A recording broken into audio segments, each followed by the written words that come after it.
بسم الله الرحمن الرحيم.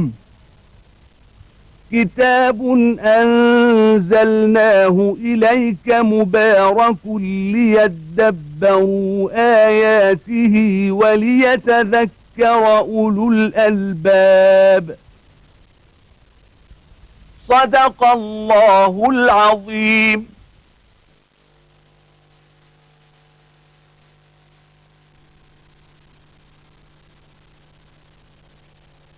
الحمد لله رب العالمين، والصلاة والسلام على عبده ورسول الأمين سيدنا ونبينا محمد وعلى آله وأصحابه ومن اهتدى بهديه وعمل بسنة إلى يوم الدين. وبعد، فيقول الله تبارك وتعالى: ولقد خلقنا الإنسان من صلصال من حمأ مسنون والجان خلقناه من قبل من نار السموم وإذ قال ربك للملائكة إني خالق بشرا من صلصال من حمأ مسنون فإذا سويته ونفخت فيه من روحي فقعوا له ساجدين فسجد الملائكة كلهم أجمعون إلا إبليس أبى أن يكون مع الساجدين. قال: يا إبليس ما لك ألا تكون مع الساجدين؟ قال: لم أكن لأسجد لبشر خلقته من صلصال من حمأ مسنون. قال: فاخرج منها فإنك رجيم وإن عليك اللعنة إلى يوم الدين. يخبر سبحانه وتعالى عن خلق آدم عليه السلام. هذا منه سبحانه وتعالى تذكير لهؤلاء البشر بقصة الخلق بأبيهم آدم، كيف كرمه الله تبارك وتعالى، وكيف أمر الملائكة بالسجود له، وكيف كانت النهاية أن حقد وحسده إبليس، وكان ما كان من ما قصه الله تبارك وتعالى عليه من أخذ إبليس العداوة على نفسه أن يعادي آدم وذريته. تذكير من الله تبارك وتعالى. يخبر جل وعلا قال: ولقد خلقنا الإنسان من صلصال من حمأ مسنون. الإنسان آدم أبو البشر جميعا، من صلصال طين إذا يبس كانت له صوت، من حمأ مسنون طين قد خمر وأصبحت له رائحة. والجان خلقناه من قبل خلق آدم من نار السموم، من مارج من النار. وإذ قال ربك للملائكة إني خالق بشرا، أخبر الله تبارك وتعالى الملائكة قبل أن يخلق آدم بخلقه ومن المادة التي سيخلقه منها سبحانه وتعالى، وأنه عندما يستوي مخلوقا عليهم أن يسجدوا جميعا له. وإذ قال ربك للملائكة إني خالق بشرا من صلصال من حمأ مسنون فإذا تسويته أي من الطين على الصورة التي خلقه الله تبارك وتعالى عليها، ونفخت فيه من روحي فقعوا له ساجدين. قال جل وعلا: فسجد الملائكة كلهم أجمعون. الملائكة بالألف واللام جميع الملائكة، وقال الله تبارك وتعالى كلهم، هذا للتأكيد حتى لا يقال بأنه أن تجاوز الملائكة وأنه كان هناك من سجد وهناك من لم يسجد، فقال الله تبارك وتعالى كلهم، ثم أجمعون في وقت واحد، جميعهم في وقت واحد امتثالا لأمر الله تبارك وتعالى سجدوا لآدم. قال جل وعلا: إلا إبليس. إبليس رأس هؤلاء الشياطين وهو من الجن، كما قال تبارك وتعالى: وإذ قلنا للملائكة اسجدوا لآدم فسجدوا إلا إبليس كان من الجن ففسق عن أمر ربه. إلا إبليس أبى أن يكون مع الساجدين، لم يستجب لأمر الله تبارك وتعالى، والإباء هو الامتناع، أن يكون مع الساجدين مع هؤلاء الملائكة. والأمر لا شك أنه قد وجه إلى الجميع، وإبليس قد كان في السماء مع الملائكة، وكان واجبا عليه أن ينصت ويسمع لأمر الله تبارك وتعالى ويستجيب، ولكنه أبى أن يكون مع الساجدين من الملائكة. قال إله الرب تبارك وتعالى موجها الكلام له: يا إبليس ما لك ألا تكون مع الساجدين. سؤال ليظهر إبليس ما في نفسه، وإلا فالله تبارك وتعالى يعلم الذي منعه من السجود، ولكن ليظهر هذا وليكون إقرار منه على ذنبه وخطيئته. قال يا إبليس ما لك ألا تكون مع الساجدين، يعني ما الذي حملك ألا تمتثل لأمر الله تبارك وتعالى وتكون مع الساجدين؟ قال لم أكن لأسجد لبشر خلقته من صلصال من حمأ مسنون.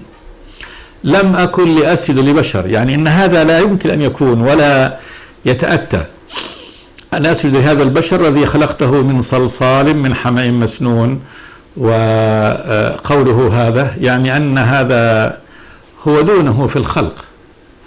قال خلقتني من نار وخلقته من طين، والنار تأكل الطين وهي أرفع منه وأفضل منه مادة، يقول أنا أحسن منه مادة وعنصرا وأعلى منه مقاما، فكيف يسجد الفاضل للمفضول؟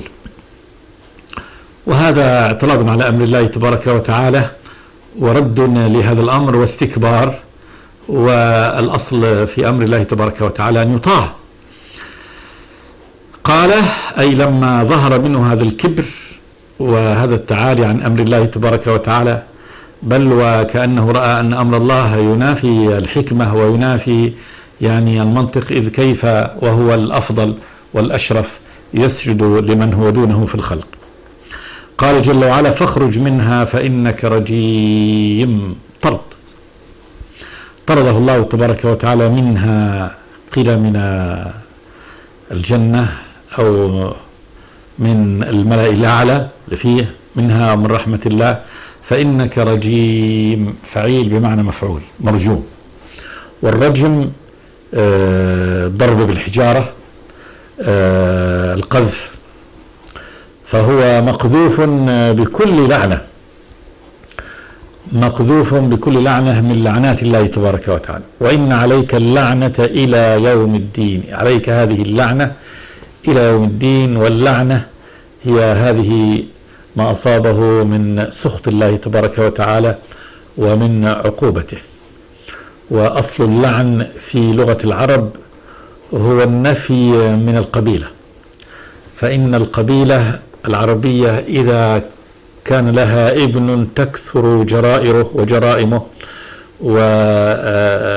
ويفعل ما تعير به القبيلة كلها فإنها تنفيه عنها، ونفي هذا لعنة، فتذهب في الأسواق وتعلن أنها نفت هذا الشخص منها، وأن جرائمه وجرائره على نفسه وعاره عليه وليس على القبيلة. واللعن في لغة القرآن من يلعنه الله تبارك وتعالى هو من طرده من رحمته سبحانه وتعالى وأخرجه عن ولايته. وإن عليك اللعنة إلى يوم الدين. قال أي إبليس زيادة في غيه وضلاله. قال ربي فأنظرني إلى يوم يبعثون. أنظرني أمهلني، الإنظار هو الإمهال، ومنه قول الله تبارك وتعالى وإن كان ذو عسرة فنظرة إلى ميسرة. فنظرة يعني كان ذو عسرة المدين، فنظرة فإمهال إلى أن يتيسر له ما يسد به دينه. أنظرني إلى يوم يبعثون يعني أمهلني، لا تحكم علي بالموت إلى يوم يبعثون، إلى اليوم الذي تبعثهم فيه للحساب. قال أي له الرب تبارك وتعالى فإنك من المنظرين إلى يوم الوقت المعلوم. أجابه الله تبارك وتعالى سؤله، وهذا لزيادة حسرته وندامته وزيادة سيئته، فهو يزداد في السوء، طلب ما يزداد به سوءا فأعطاه الله تبارك وتعالى سؤله.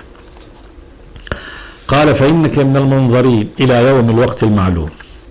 قال أي إبليس برضو سيرا في الغواية وفي الضلال، لم يقطع غوايته ويعود إلى الله، بل صار في غوايته. قال ربي بما أغويتني لأزينن لهم في الأرض ولأغوينهم أجمعين. قال ربي أي يا ربي بما أغويتني، فنسب ما وقع فيه من الغواية والضلال، وهو يعني رؤية الأمر على غير حقيقته، وبدل من الطاعة آثر المعصية. قال لأزينن لهم في الأرض. أزينن لهم، التزيين هو التحسين والتجميل، وأزينن لهم ما قال هنا الذي سيزينه، والذي سيزينه الشيطان هو كل خروج عن طاعة الله، بدءا من الشرك بالله يزينه ويحسنه في نظرهم، ونهاية بكل معصية وخروج عن طاعة الله تبارك وتعالى. فهذا فعل الشيطان، أن يجمل ويزين ويحسن لهؤلاء لبني آدم كل خروج عن طاعة الله تبارك وتعالى. ولأغوينهم أجمعين، ثم استثنى فقال إلا عبادك منهم المخلصين. لأغوينهم، وغوايتهم هي إضلالهم بصنوف الضلال أجمعين جميعا إلا عبادك منهم المخلصين، يعني إلا العباد الذين تستخلصهم أنت وتخلصهم ولا يكون لي يعني سلطان عليهم، إلا عبادك منهم المخلصين. والمخلص يعني الذي خلصه الله تبارك وتعالى وحماه وأخرجه من غواية الشيطان. قال يا الرب سبحانه وتعالى قال هذا صراط علي مستقيم. هذا صراط علي مستقيم يشير الله تبارك وتعالى إلى الدين والشرعة والمنهاج الذي يشرعه لعباده المؤمنين ليسلكوا فيه ويدخلوا فيه. قال هذا صراط علي مستقيم، شرعة الله، وهو صراط على الله مستقيم، يعني أنه هو صراط بدءه هنا في الأرض ونهايته في السماء وفي الآخرة عندما يلتقي هؤلاء المؤمنون بربهم سبحانه وتعالى فيكرمهم بكرامته ويفيض عليهم من رضوانه ويدخلهم جنته سبحانه وتعالى. هذا صراط علي مستقيم لا عوج فيه. إن عبادي ليس لك عليهم سلطان. إن عبادي المنسوبين إلى الله تبارك وتعالى الذين أضافهم الله عز وجل إليه وجعلهم عباده حقا ليس لك عليهم سلطان. نفى الله تبارك وتعالى أن يكون للسلطان أي تأثير عليهم، والسلطان هو السلطة والقوة والقهر، وسلطة الشيطان ليست هي بقوة وقهر وإنما هي بإضلال وتزيين وديت، كما يقول الشيطان يوم القيامة عندما يخطب في أتباعه وما كان لي عليكم من سلطان إلا أن دعوتكم فاستجبتم لي. هذا سلطان، فسلطانه هو أن يدعو يعني أولياءه ويزين لهم الشر فيتبعوه على ذلك. ليس لك عليهم سلطان أن يحميهم الله تبارك وتعالى من أن يطيعوا غوايته إلا من اتبعك من الغاوين. إلا من اتبعك من الغاوين، الغاوي الضال الذي دخل طريق الغواية والضلال وحسن في عينه تزيين الشيطان لمعاصي الرب تبارك وتعالى. ثم قال جل وعلا متهددا لهم قال وإن جهنم لموعدهم أجمعين. جهنم هذه الدار، هذا السجن العظيم، هذه النار المحرقة، نار الله الموقدة التي خلقها الله تبارك وتعالى وهيأها وذخرها لأهل معصيته. لموعدهم، موعدهم النار، موعدهم ويكون يوم القيامة، لموعدهم أجمعين، ما يعني يستثنى منهم أحد ولا يتخلف منهم أحد عن هذه الدار. أحد من الغاوين لن يستثنى ولن يترك، وإنما سيجمعون جميعا إليها. وإن جهنم لموعدهم أجمعين لها 7 أبواب، وأبوابها ليست على مستوى واحد المستوى الأفقي، وإنما هي يعني باب أسفل باب فأسفل باب فأسفل باب، هكذا يعني ذهابا إلى العمق. لها 7 أبواب، كل باب فوق باب، وذلك أن كل باب يؤدي إلى طبقة من طبقاتها عياذا بالله. والنار دركات نزولا كما أن الجنة درجات صعودا. لها 7 أبواب، لكل باب منهم جزء مقسوم، لكل باب من هؤلاء الضالين جزء يدخلون منه مقسوم، قسم عن الآخرين وعرف وحدد، فهذا جزء محدد، قسم من هذه الأقسام التي تدخل النار، كل منهم يدخل من الباب الذي كتب الله تبارك وتعالى أن يدخل منه. فهذا هو المآل والنهاية في كل من أطاع هذه الشيطان، وهذه كلمة الله تبارك وتعالى التي لا بد أن تكون. ثم أخبر الله تبارك وتعالى عن أوليائه، قال إن المتقين في جنات وعيون. إن المتقين، المتقين جمع متقي، والمتقي هو الخائف الذي جعل بينه وبين عذاب الله وقاية، خاف عذاب الله تبارك وتعالى فجعل حماية، الوقاية هي الحماية بينه وبين عذاب الله تبارك وتعالى. ولا يكون هناك حماية للعبد من عذاب الله إلا بطاعة أمر الله تبارك وتعالى، طاعته فيما أمر والانتهاء عما نهى الله تبارك وتعالى عنه. يفعل كل هذا خائف من الله تبارك وتعالى، راجيا ما عند الله تبارك وتعالى، خائف من عقوبته. فهذا المتقي، المتقي الذي خاف الله تبارك وتعالى واتقاه. إن المتقين في جنات، بساتين، الجنات جمع جنة، والجنة هي البستان العظيم، وعيون، عيون جارية من الماء في هذه الجنات، فهي جنات تسقيها هذه العيون الجارية الدائمة نهر مضطرد، كما جاء في الحديث: الجنة شجرة مثمرة ونهر مضطرد وحورية حسناء. هذه هدية في جنات وعيون ادخلوها بسلام آمنين. هذا ما يقال لهم عند دخول الجنة، ادخلوها يعني أيها المتقون بسلام، بأمن وطمأنينة وراحة بال، آمنين من كل شر. ليس في الجنة شر قط، شر بالخروج منها، شر بأمراض، بأسقام، بأوجاع، بسباب، بشتائم، بأي منغص، لا منغص، أمن من كل الشرور. ادخلوها بسلام آمنين ونزعنا ما في صدورهم من غل.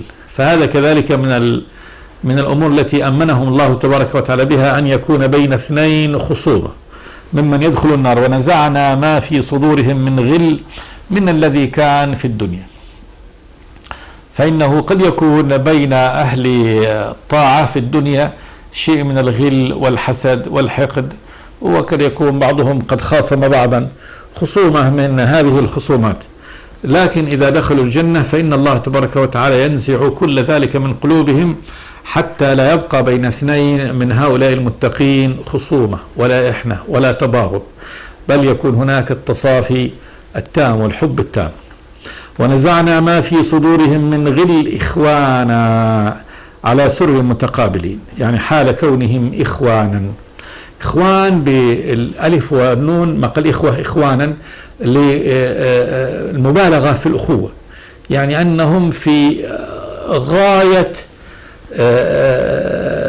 يعني معنى الأخوة فيما بينهم، على سرر متقابلين. سرر هذه مجالسهم سرر، وهذه السرر جمع سرير، والتي يجلسون عليها منسوجة من الحرير، كما قال جل وعلا: على سرر موضونة متكئين عليها، فرش متقابلين. والفرش الذي يتكئون عليها فوق هذه السرر، قال الله تبارك وتعالى في الطائفة العليا: قال بطائنها من استبرق، ذكر البطانة، استبرق الحرير. والدنيا قال الله تبارك وتعالى: على رفرف خضر وعبقري حسان. فهم على سررهم المنسوجة من الذهب، والتي وضعت تكايا الحرير، أو التي بطائنها الحرير فوقها، وهم متقابلون، يعني يقابل بعضهم بعضا في المجلس. وهذا من كمال جلوسهم، أنه كل منهم يعني يقابل أخاه على سر متقابلين. لا يمسهم فيها نصب. المس أدنى الملامسة، نصب تعب، يعني لا يأتيهم قليل التعب الذي يمسهم مس، ما في أي تعب فيها، وذلك أنه لا عمل فيها ولا شغل فيها، بل هم في قمة يعني الحياة والنشاط والقوة، وهم مخدومون من كل شيء. لا كسلا بل يعني إكراما لهم. كل شيء يعني يأتيهم حيث يشاءون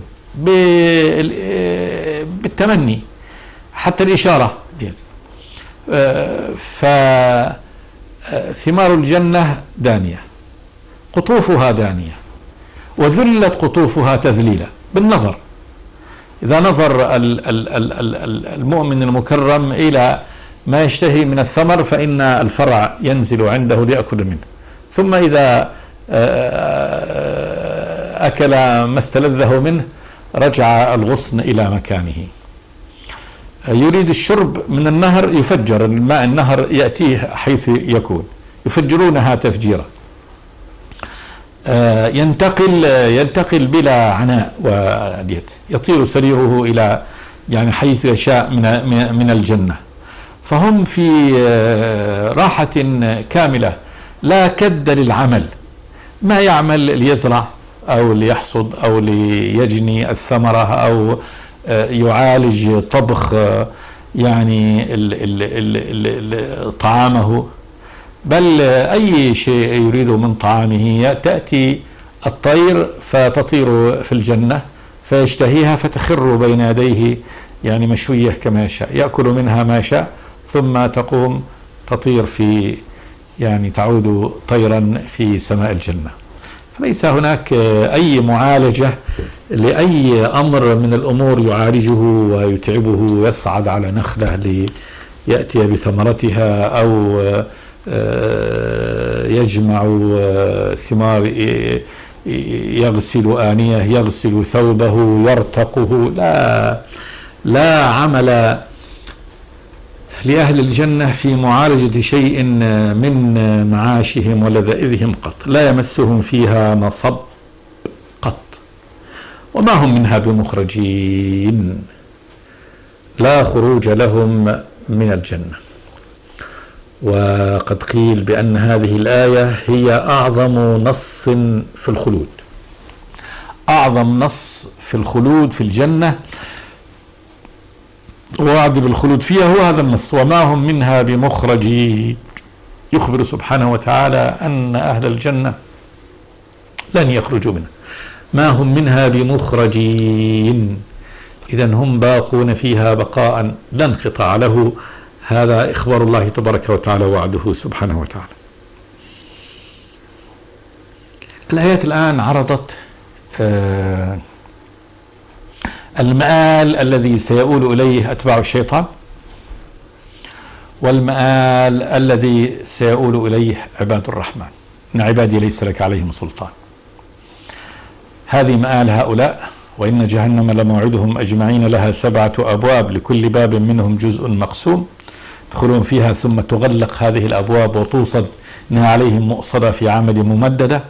وهذه الجنة بهذه الصفات وأهلها على هذا النحو من الإكرام المتناهي ومن الخلود الدائم الذي لا يبغي أهل الجنة عن الجنة حولا، لا يبغون عنها حولا، وما هم منها بمخرجين.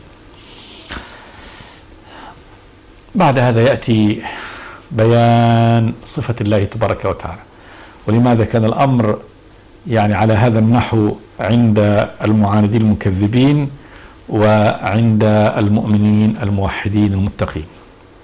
قال جل وعلا: نبئ عبادي أني أنا الغفور الرحيم وأن عذابي هو العذاب الأليم.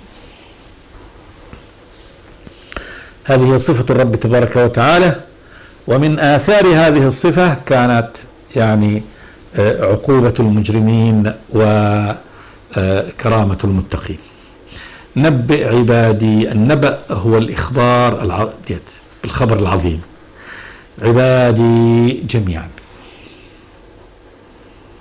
عباد الله تبارك وتعالى، ولكن الذي يستفيد بهذا التنبيه هم عباده الذين اختاروا عبودية الرب تبارك وتعالى اختيارا من أهل الإيمان. أني أنا الغفور الرحيم، أني أنا الرب سبحانه وتعالى متصف بأنه الغفور، والغفور هو الذي يستر. الغفر هو الستر ويستر العيوب، يستر المعاصي لعبده المؤمن التائب الراجع إليه فيغفرها له، يمحوها سبحانه وتعالى ويغطيها له ولا يفضحه بها ولا يعاقبه عليها. الرحيم سبحانه وتعالى من الرحمة، وهذا من رحمته، المغفرة من رحمته سبحانه وتعالى، والرحيم كذلك بعباده الذي يكرمهم، يواليهم، ينصرهم، يرزقهم، يجنبهم الشيطان، هذا كله من معاني رحمته جل وعلا. الرحيم. وأن عذابي هو العذاب الأليم، وأن عذابي عقوبته سبحانه وتعالى هو العذاب الأليم. لا عذاب كعذاب الله تبارك وتعالى، لا يعذب أحد يعني أعداءه كما يعذب الله تبارك وتعالى أعداءه. فيومئذ لا يعذب عذابه أحد ولا يوثق وثاقه أحد.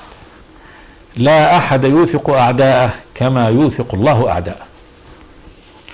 فإن مهما عرفت القيود والأغلال وكذا مما يأخذه الإنسان، يعني يصنعه الإنسان للإنسان الذي يعاديه، لا يقاس هذا بتاتا، لا مجال للقياس والمقارنة بين إيثاق الإنسان للإنسان، يعني نكاية فيه ونكالا به، وبين يعني تقييد الله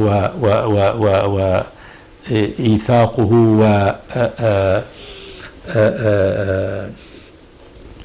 وجعله سبحانه وتعالى الأغلال في أعناق وأيدي وأرجل المعاندين له. وكذلك ليس عذاب يعني الإنسان مهما بلغت قوته لإنسان آخر كعقوبة الله تبارك وتعالى لمن يعاقب. فيومئذ لا يعذب عذابه أحد، لا أحد يعذب كما يعذب الله، ولا يوثق أحد وثاقه أحد، لا يوثق أحد كما يوثق الله تبارك وتعالى أعداءه. وأن عذابي هو العذاب الأليم، فعذاب الله هو العذاب ولا يقاس به أي عذاب آخر لغيره سبحانه وتعالى. ثم ذكر الله تبارك وتعالى صورة من صور كذلك من صور عفوه ورحمته وعنايته بالمؤمنين وعقوبته للكافرين. فقال ونبئهم عن ضيف إبراهيم. هذه القصة فيها يعني فيها الأمران، فيها ما هو دليل على رحمة الله تبارك وتعالى أنه الغفور الرحيم العفو الكريم سبحانه وتعالى المتفضل على عباده المؤمنين بصنوف إفضاله وإنعامه، وفيها كذلك كيف أن الله تبارك وتعالى يعاقب أعداءه. قال ونبئهم عن ضيف إبراهيم إذ دخلوا عليه فقالوا سلاما. قال سلام، فقالوا سلاما قال إنا منكم وجلون. ضيف إبراهيم الذين يعني أضافهم إليه عندما أتوه وزاروه هم ثلاثة من الملائكة، أتوه على رأسهم جبريل، جاءوا إليه ليبشروه بأن الله تبارك وتعالى سيرزقه ولد من زوجته سارة، وهم في طريقهم إلى إهلاك قرى لوط. فقد جاءوا بالبشرى لإبراهيم وجاءوا بالهلاك لقوم لوط الكفرة، وهو يعني هو نزلة واحدة، مهمة واحدة من السماء، لكن هذه المهمة فيها رحمة لبعض خلق الله تبارك وتعالى هم أولياؤه لإبراهيم ولوط وأهله، وعقوبة من الله تبارك وتعالى لقوم لوط. نبئ عبادي أني أنا الغفور الرحيم وأن عذابي هو العذاب الأليم ونبئهم عن ضيف إبراهيم إذ دخلوا عليه فقالوا سلاما قال إنا منكم وجلون. وإلى آخر هذه القصة. سنعود إلى يعني ما قصه الله تبارك وتعالى من قصة إبراهيم ولوط وذلك في الحلقة الآتية إن شاء الله. استغفر الله لي ولكم من كل ذنب. صلى الله وسلم على عبده ورسوله محمد.